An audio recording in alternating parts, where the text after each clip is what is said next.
दोस्तों गो पेमेंट की retailer ID आप बिल्कुल फ्री में कैसे ले सकते हैं और साथ में आप गो पेमेंट पोर्टल से सबसे हाई कमीशन के साथ कौन कौन सी सर्विसेज के साथ काम कर सकते हैं, इस वीडियोस में मैं आपको बताने वाला हूं। तो हेलो दोस्तों, मेरा नाम है इमरान, आप देख रहे हैं डिजिटल समाधान यूट्यूब चैनल। चलिए वीडियो को शुरू करते हैं।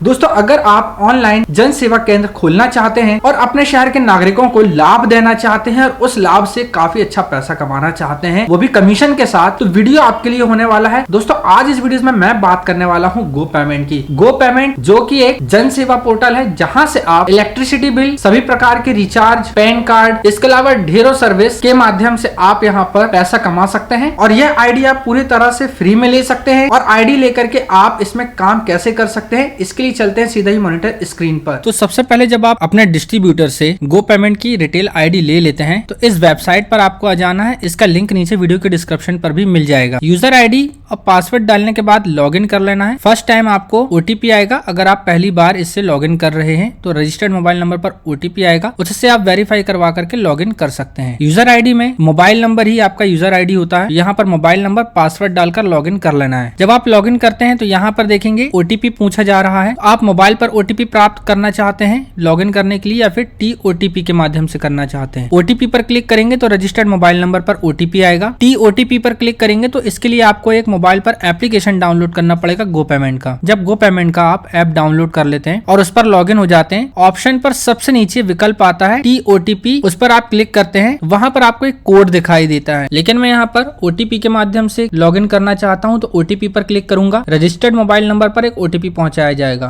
मोबाइल पर प्राप्त ओटीपी को यहाँ पर दर्ज करना है, सबमिट पर क्लिक करना है। ओटीपी प्राप्त नहीं हुआ है तो रिसेंड ओटीपी पर क्लिक करके आप दोबारा से मोबाइल पर ओटीपी प्राप्त कर सकते हैं। आपके सामने डैशबोर्ड ओपन हो जाएगा। ओके पर क्लिक कर देंगे। यहाँ पर आपको 3 वॉलेट नजर आएंगे। सबसे ऊपर आपका फंड वॉलेट नजर आएगा, सेकंड आपको एईपीएस वॉलेट नजर आएगा, तीसरा आपको गो एजेंट वॉलेट नजर आएगा। फंड वॉलेट में आपका वह पैसा शो करेगा जो कोई भी आप पैसा अपने क्यूआर कोड के माध्यम से लेंगे और साथ ही आप अपने डिस्ट्रीब्यूटर से अगर कोई लोड लेते हैं तो वह अमाउंट भी आपके फंड वॉलेट पर ही आएगा। एईपीएस वॉलेट जैसे कि नाम से ही पता चल रहा है, आप एईपीएस के माध्यम से जो भी पेमेंट विड्रॉ करेंगे, यानी कि आधार फिंगरप्रिंट के माध्यम से आप जो भी पेमेंट कस्टमर का विड्रॉ करेंगे बैंक से, उसका जो भी पेमेंट है आपको एईपीएस वॉलेट में आएगा। गो एजेंट वॉलेट कोई भी उपयोग का नहीं होता है, इसलिए आप इस वॉलेट का इस्तेमाल बिल्कुल भी ना करें, ना ही कभी इस वॉलेट पर आप पेमेंट लें। गो पेमेंट में मात्र इन्हीं 2 वॉलेट का ही यूज किया जाता है। इसके बारे में और पूरी डिटेल्स से हम आगे समझेंगे। यहाँ पर डैशबोर्ड पर आप क्लिक करते हैं तो यहाँ पर आपको electricity bill, water connection, fast tag और लोन रीपेमेंट के बारे में देखने के लिए मिलता है। इलेक्ट्रिसिटी बिल पर आप क्लिक करते हैं और आपको सबसे पहले मोबाइल नंबर डालना होता है। किसी का भी एक वॉलेट बनाना होता है, मोबाइल वॉलेट। आप यहाँ पर कस्टमर का मोबाइल नंबर दर्ज कर देंगे। नेक्स्ट पर क्लिक करता हूँ। उस स्टेट का आपको चयन कर लेना है कि किस स्टेट का आप इलेक्ट्रिसिटी बिल जमा करना चाहते हैं। उसका चयन करने के बाद आपको बिल नंबर या तो फिर आपके स्टेट या सिटी पर IVRS नंबर जो भी चलता है उसे दर्ज करके फैच पर क्लिक करना है। ऐसे करने पर आपका बिल सामने आ जाएगा और आप यहाँ से इलेक्ट्रिसिटी बिल जमा कर पाएंगे और इसमें आपको 4 से 5 रुपए का कमीशन भी मिलता है। ठीक इसी प्रकार से वाटर कनेक्शन और फास्ट टैग रिचार्ज और किसी भी प्रकार की लोन पेमेंट आप यहाँ से EMI जमा कर पाएंगे।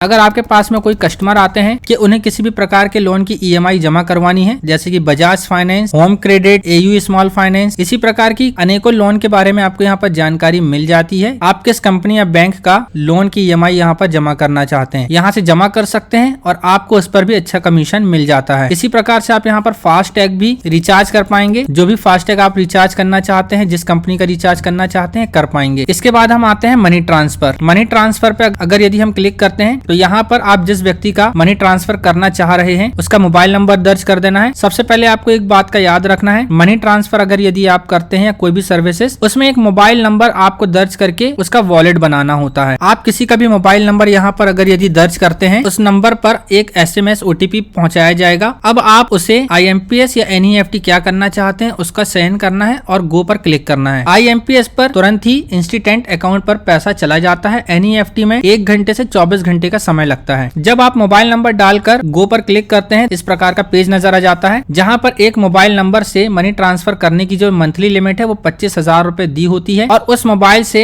जितनी बार भी ट्रांसफर हो चुका है और उस मोबाइल पर वॉलेट की लिमिट कितनी है वो नीचे बैलेंस में शो करती है। अगर यदि आप 25,000 से ज्यादा का अमाउंट ट्रांसफर करना चाहते हैं तो आप यहाँ पर कस्टमर के या फिर किसी दूसरे मोबाइल नंबर को दर्ज करके उससे 25,000 और ट्रांसफर कर सकते हैं, क्योंकि एक मोबाइल नंबर की लिमिट 25,000 रुपए मंथली होती है। अब अगर यदि आप किसी को मनी ट्रांसफर करना चाहते हैं, अकाउंट वेरिफिकेशन पर आप क्लिक करेंगे, यहाँ पर बैंक का चयन करेंगे, अकाउंट नंबर दर्ज कर देंगे और यहाँ पर देखेंगे दो वॉलेट आपको नजर आएंगे, fund wallet and agent wallet. Fund wallet में आपका पेमेंट मौजूद होना चाहिए। अगर यदि आप मनी ट्रांसफर करना चाहते हैं तो फंड वॉलेट में से आपको चयन कर लेना है। वेरीफाई पर क्लिक करेंगे तो आपके अकाउंट से 1 रुपए काटे जाएंगे और वो 1 रुपए कस्टमर के अकाउंट पर पहुंचा दिए जाएंगे जिससे आप पैसा ट्रांसफर कर रहे हैं, और यहाँ पर बेनिफिशियरी जिसे आप ऐड कर रहे हैं उसका नाम शो हो जाएगा। इस प्रकार से आप पता कर सकते हैं कि अकाउंट नंबर सही है या नहीं। अगर यदि आप अकाउंट वेरिफिकेशन नहीं करना चाहते तो सीधे ऐड बेनिफिशियरी पर आप क्लिक करेंगे और यहाँ पर डायरेक्ट ही आप बेनिफिशियरी की डिटेल डाल करके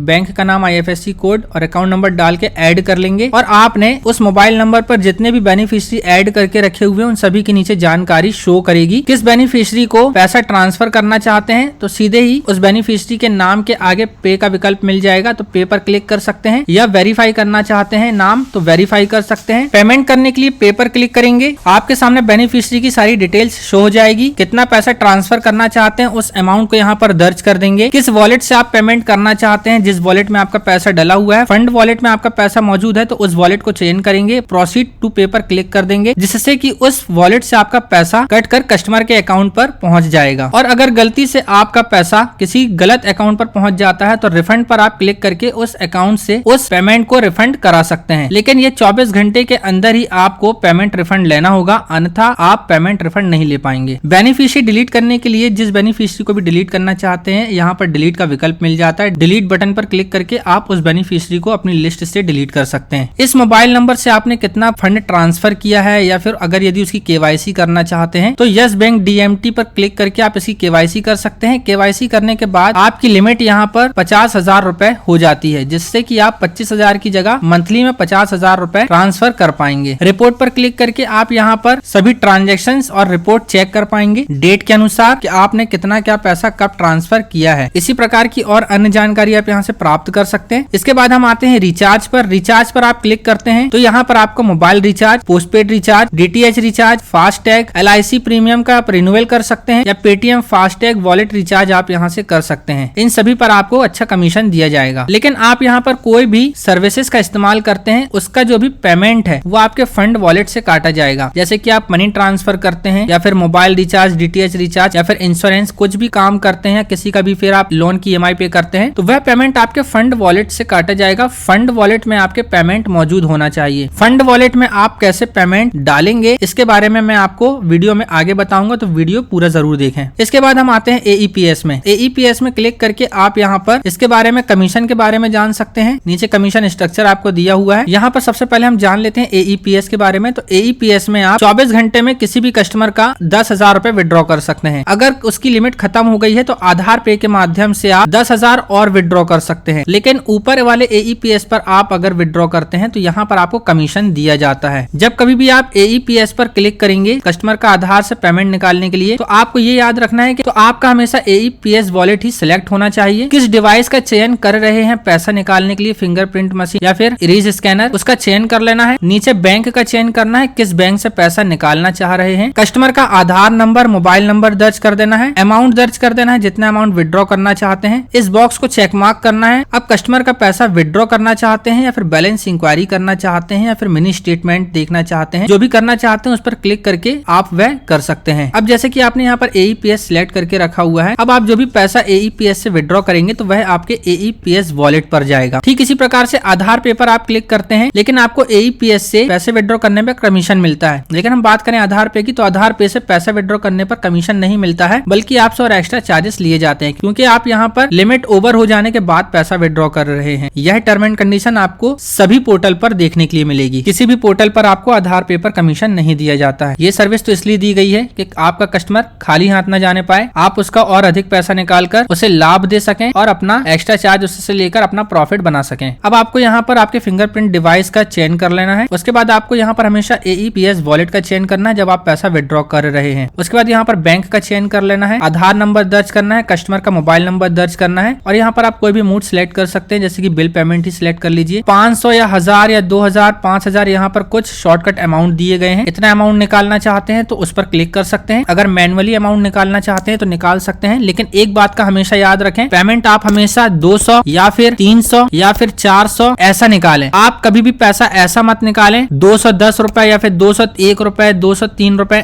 ऐसा चार्जेस ना निकालें, वरना आपकी आईडी हमेशा के लिए ब्लॉक हो जाएगी। और हमेशा कस्टमर से आप जो भी चार्जेस लेते हैं तो वह कस्टमर से एक्स्ट्रा चार्जेस कस्टमर से खुद लें। इसमें किसी भी प्रकार का चार्जेस ऐड करके पेमेंट विड्रॉ ना करें। काफी रिटेलर क्या करते हैं, अगर कस्टमर ने 1000 रुपए विड्रॉ करवाया तो वो अपना 1010 रुपए इस पर ही विड्रॉ करके निकाल लेते हैं। इससे होता क्या है, पोर्टल ये समझता है कि आपने कस्टमर्स के अकाउंट से एक्स्ट्रा पैसा निकाला है और आपकी आईडी सस्पेंड कर दी जाती है। ऐसा ना करें, आप हमेशा 100 200 300 400 500 इस अमाउंट पर आप पैसा विड्रॉ करें और एक्स्ट्रा चार्जेस जो भी है आपका वह कस्टमर से लें। जितना पेमेंट विड्रॉ करना है उसको दर्ज करके इस बॉक्स पर क्लिक करें और आधार पे पर क्लिक करें। आपकी डिवाइस की लाइट जल जाएगी, कस्टमर का फिंगर लगवा करके आप पैसा निकाल सकते हैं और इससे जो भी पैसा विड्रॉ करेंगे वो AEPS वॉलेट पर आ जाएगा। अब हम बात करते हैं मूव टू बैंक के बारे में। ये जो है सबसे इंपॉर्टेंट है। मूव टू बैंक पर हम क्लिक करते हैं। अब आपने यहाँ पर किसी भी कस्टमर का जो भी पेमेंट विड्रॉ किए हैं तो वह आपके AEPS वॉलेट पर शो करेगा। तो आपको क्या करना है, इस राशि को आपको आपके बैंक अकाउंट में सेटल करना है। उसके लिए आपको सबसे पहले ऐड न्यू अकाउंट पर एक बार क्लिक कर देना है। यहाँ पर आप अपने बैंक की सारी इंफॉर्मेशन जानकारी देकर अपने बैंक को ऐड कर लेना है। और अगर यदि आपको लगता है कि आपके बैंक की जानकारी आपने जो भी दी है वह सही है तो आप ऐड अनवेरिफाइड अकाउंट पर क्लिक करके डायरेक्ट ही अपने अकाउंट को लिंक कर सकते हैं। और जब आपका बैंक अकाउंट लिंक हो जाता है तो इस प्रकार का आपका यहाँ पर बैंक की जानकारी दी जाती है। मूव टू बैंक पर आप क्लिक करेंगे। अब आपके AEPS वॉलेट पर जो भी अमाउंट है वह ऊपर यहाँ पर शो करेगा। अपने बैंक पर कितना अमाउंट ट्रांसफर करना चाहते हैं वह अमाउंट यहाँ पर दर्ज कर देंगे। IMPS करना चाहते हैं NEFT या RTGS उसका चयन करेंगे। IMPS का चयन करेंगे तो इंस्टेंट आपके अकाउंट पर वह राशि जमा कर दी जाएगी। उसके बाद एक्सेप्ट पर क्लिक करेंगे, दर्ज की गई राशि आपके अकाउंट पर पहुंचा दी जाएगी। लेकिन अकाउंट सेटलमेंट करने पर आपको 5 या 6 रुपए का चार्जेस काटा जाता है। आप यहाँ कैलकुलेट चार्जेस पर क्लिक करके उसकी जानकारी ले सकते हैं। उसके बाद सबसे इंपॉर्टेंट है fund transfer wallet to wallet. जैसे कि मैंने बताया, आपने जो भी पैसा विड्रॉ किया है वह आपके AEPS वॉलेट पर आता है। अब अगर यदि आपको किसी का फंड ट्रांसफर करना है या फिर इलेक्ट्रिसिटी बिल जमा करना है, इंश्योरेंस पे करना है या फिर फास्टैग रिचार्ज करना है, किसी भी बैंक के लोन की EMI पे करना है, क्रेडिट कार्ड EMI पे करना है, तो उसके लिए आपको फंड वॉलेट पर पैसे डले होने चाहिए। अब फंड वॉलेट पर आपके पैसे नहीं है तो आप फंड वॉलेट पर पैसे कैसे लेंगे, उसके लिए आपको फंड ट्रांसफर टू वॉलेट पर क्लिक करना है। अब यहाँ पर आप देखेंगे AEPS वॉलेट आपका पहले से सिलेक्ट होगा। AEPS वॉलेट से आप किस वॉलेट पर पैसा ट्रांसफर करना चाहते हैं, तो यहाँ पर फंड ट्रांसफर पर करना चाहते हैं, फंड ट्रांसफर का चयन करेंगे। अब आप अपने इस AEPS वॉलेट से फंड वॉलेट पर कितना पैसा लेना चाहते हैं, जितनी आपको जरूरत हो वह अमाउंट आपको यहाँ दर्ज कर देना है। यहाँ पर आपको ऊपर अमाउंट शो होगा। फॉर एग्जाम्पल अगर 2000 रुपए आपके AEPS वॉलेट पर डले हुए हैं और आपको जरूरत है 1800 रुपए की, तो आप यहाँ पर मात्र 1800 रुपए दर्ज करके फंड ट्रांसफर कर देंगे तो आपका AEPS का जो भी पैसा है 1800 रुपए फंड वॉलेट पर आ जाएगा। अब जब आपका पैसा फंड वॉलेट पर आ जाएगा तो फंड वॉलेट का पैसा आप गो पेमेंट पर जो भी सर्विसेज हैं उसके इस्तेमाल पे कर सकते हैं। जैसे कि मैंने बताया, मनी ट्रांसफर या mobile recharge, insurance, loan EMI, electricity bill, FASTag recharge, इन सभी में आप कर सकते हैं, क्योंकि जब आप उस सर्विस का लाभ लेते हैं तो फंड वॉलेट से आपका पेमेंट काटा जाता है। इसके बाद हम आते हैं ऑर्डर ATM डिवाइस पर। अगर यदि आप मिनी ATM डिवाइस खरीदना चाहते हैं तो यहाँ पर क्लिक करके आप अपना जानकारी दे सकते हैं और आप अपना मिनी ATM यहाँ से खरीद सकते हैं। उसके बाद हम आते हैं MATM यानी कि मिनी ATM पर। मिनी ATM पर आप यहाँ पर मिनी ATM के बारे में जानकारी ले सकते हैं और मिनी ATM का जो भी पैसा है उसका जानकारी, आप जो भी पैसा विड्रॉ करते हैं यानी ATM कार्ड से जो भी पैसा विड्रॉ करते हैं उसकी भी जानकारी आपको यहाँ पर मिल जाएगी। अगर यदि आपके पास में कोई कस्टमर आता है ATM कार्ड लेकर के तो आप मिनी ATM मशीन के माध्यम से उसका पैसा विड्रॉ कर पाएंगे और उस पर भी आपको कमीशन दिया जाता है। तो यहाँ पर आप मिनी ATM खरीद सकते हैं और यहाँ से आप उसे एक्टिवेट कर सकते हैं। अब हम बात करते हैं इंश्योरेंस। तो यहाँ पर आपको इंश्योरेंस सर्विसेज मिल जाती हैं, जहाँ पर आप किसी का भी हेल्थ इंश्योरेंस कर सकते हैं। ट्रेवल में जाते हैं तो आप यहाँ पर B2B पोर्टल पर आ जाते हैं, जहाँ से आप बस, फ्लाइट, होटल और अन्य पैकेजेस, साथ में वीजा, इन सभी सर्विसेज का लाभ आप यहाँ पर अपने कस्टमर को दे पाएंगे। ये सर्विसेज आपको और अन्य पोर्टल पर देखने के लिए नहीं मिलेंगी, तो इसलिए आप इसका इस्तेमाल जरूर करें, क्योंकि आपके पास में वीजा के लिए काफी कस्टमर आते होंगे, टूरिस्ट वीजा, बिजनेस वीजा या फिर पैकेजेस के बारे में। तो आप यहाँ पर पैकेजेस के बारे में इंक्वायरी कर सकते हैं और उसका आपको B2B यानी कि एजेंट का जो भी पैकेज होता है वो आपको दिया जाता है। फिर आप अपने कस्टमर को अपना चार्ज चार्ज ऐड करके उसे बता सकते हैं और यहाँ पर आप अपना एयरलाइन टिकट बुक कर सकते हैं और बस टिकट बुक कर सकते हैं। BBPS पर आप क्लिक करते हैं तो आप यहाँ पर water connection bill, landline bill, life insurance, LPG gas bill, FASTag, electricity bill, loan repayment, DTH recharge, pipe gas bill, mobile postpaid bill, ये सभी चीज आप यहाँ से कर पाएंगे और अपने कस्टमर को लाभ दे पाएंगे और इस पर अच्छा कमीशन भी मिलेगा और आप कस्टमर से एक्स्ट्रा पैसा चार्ज करेंगे, वह आपकी एक्स्ट्रा इनकम होगी। यहाँ पर कैश कलेक्शन पर क्लिक करते हैं तो यहाँ पर आप देख सकते हैं EMI पर क्लिक करेंगे तो यहाँ पर आप कस्टमर का मोबाइल नंबर दर्ज करेंगे और सबमिट पर क्लिक करेंगे तो यहाँ पर काफी सारी कंपनीज के नाम नजर आ जाएंगे आपको, जैसे कि home credit, Bajaj finance, AU small finance. जिस किसी कंपनी का भी आप लोन या EMI जमा करना चाहते हैं उस पर क्लिक करेंगे, फेच डिटेल पर क्लिक करेंगे, लोन अमाउंट दर्ज करेंगे, गेट डिटेल्स पर क्लिक करेंगे तो उसकी EMI आप यहाँ से पे कर सकते हैं। इसके बाद हम आते हैं क्रेडिट कार्ड पेमेंट पर। यहाँ पर आप किसी भी प्रकार के क्रेडिट कार्ड की पेमेंट कर पाएंगे। यहाँ पर आपको कस्टमर का मोबाइल नंबर दर्ज कर देना है, गो पर क्लिक करना है, फिर उसके बाद पे पर क्लिक करना है। अब क्रेडिट कार्ड नंबर दर्ज करना है, किस बैंक का क्रेडिट कार्ड है उसे यहाँ पर सिलेक्ट कर लेना है, अमाउंट दर्ज कर देना है, IMPS पर दर्ज करके आपको यहाँ पर फंड वॉलेट से पैसा कटवाना होगा तो इसलिए आपके फंड वॉलेट पर पैसा मौजूद होना चाहिए। फंड वॉलेट पर पैसा कैसे लेते हैं ये मैंने आपको बता दिया है। फिर यहाँ पर पे पर क्लिक करेंगे तो यहाँ पर आपका क्रेडिट कार्ड का बिल जमा हो जाएगा। रिपोर्ट पर क्लिक करते हैं तो आपने अभी तक जितने भी ट्रांजेक्शन्स किए हैं या फिर आपने कोई भी टिकट बुक की है उन सभी की जानकारी आप यहाँ पर ले पाएंगे। अगर मनी ट्रांसफर किया है तो मनी ट्रांसफर DMT में जाकर के आप ट्रांजेक्शन चेक कर सकते हैं, वॉलेट बैलेंस रिपोर्ट चेक कर सकते हैं, LIC ट्रांजेक्शन किया है तो उसका ट्रांजेक्शन चेक कर सकते हैं। यानी कि इस पोर्टल पर आपने जो भी सर्विसेज दी है कस्टमर को उन सभी के ट्रांजेक्शन रिपोर्ट यहाँ पर देख सकते हैं। ट्रांजेक्शन डिटेल्स देखने के लिए आपको यहाँ पर डेट का चयन कर लेना है, कब से कब तक का डिटेल्स आप देखना चाहते हैं, किस वॉलेट का डिटेल्स देखना चाहते हैं, सबमिट पर क्लिक कर देंगे तो पूरा ट्रांजेक्शन हिस्ट्री आपके सामने आ जाएगी। इसके बाद हम आते हैं लोन पर। तो यहाँ पर आप अपने कस्टमर्स को लोन भी ऑफर करा सकते हैं। जो भी लोन की स्कीम्स यहाँ पर अवेलेबल होगी, अगर आपका कस्टमर चाहे तो यहाँ पर आप उसे लोन भी दिला सकते हैं, उस पर भी कमीशन कमा सकते हैं। बिल पेमेंट पर क्लिक करते हैं तो यहाँ पर आप इलेक्ट्रिसिटी बिल पे कर पाएंगे। मोबाइल नंबर दर्ज कर देना है, सबमिट पर क्लिक करेंगे। यहाँ पर स्टेट का चयन कर लेना है, किस स्टेट का आप इलेक्ट्रिसिटी बिल जमा करना चाहते हैं। बिल की जानकारी देने के बाद फैच पर क्लिक करेंगे और यहाँ पर जानकारी शो हो जाएगी। फिर वहां से आप इलेक्ट्रिसिटी बिल पे कर पाएंगे। बिल पे करने के लिए जैसे कि मैंने कहा आपके फंड वॉलेट पर पेमेंट होना अनिवार्य है, तो पहले आप अपने फंड वॉलेट पर पेमेंट ले लेंगे। फिर हम आते हैं कमर्शियल पर। कमर्शियल पर आप यहाँ पर देखेंगे आपको यहाँ पर AEPS के कमीशन, GST और सारे कमीशन जितनी भी सर्विसेज हैं, हर सर्विसेज पर आपको कितना कमीशन दिया जाना है इन सभी के बारे में आपको जानकारी यहाँ पर मिल जाएगी। यहाँ पर आपको ट्रेनिंग वीडियो भी मिल जाता है जिसे देख करके आप सभी सर्विसेज का लाभ उठा सकते हैं। पैन कार्ड पर क्लिक करते हैं तो आप यहाँ पर इस पोर्टल के माध्यम से पैन कार्ड भी बना सकते हैं। तो ये थी गो पेमेंट की सभी सर्विसेज जो कि मैंने आपको बता दिया। तो इस प्रकार से आप गो पेमेंट पोर्टल का इस्तेमाल करके अच्छा खासा पैसा कमा सकते हैं। दोस्तों फ्री में आईडी लेने के लिए मैं नीचे वीडियो के डिस्क्रिप्शन में डिस्ट्रीब्यूटर का व्हाट्सएप नंबर दे दूंगा, तो आप उन्हें व्हाट्सएप पर कॉल करके या व्हाट्सएप मैसेज करके बात कर सकते हैं और इस आईडी को आसानी से ले सकते हैं। चैनल पर पहली बार हो तो चैनल को सब्सक्राइब करना ना भूलें, नोटिफिकेशन बेल आइकन को प्रेस करके ऑल पर जरूर क्लिक कर दें। इसी प्रकार की काफी सारे फ्री पोर्टल और टिप्स मैं आपके लिए लेकर के आता रहता हूँ। मिलते हैं अगली किसी वीडियोस में, मुझे दीजिए इजाजत। जय हिंद, वंदे मातरम।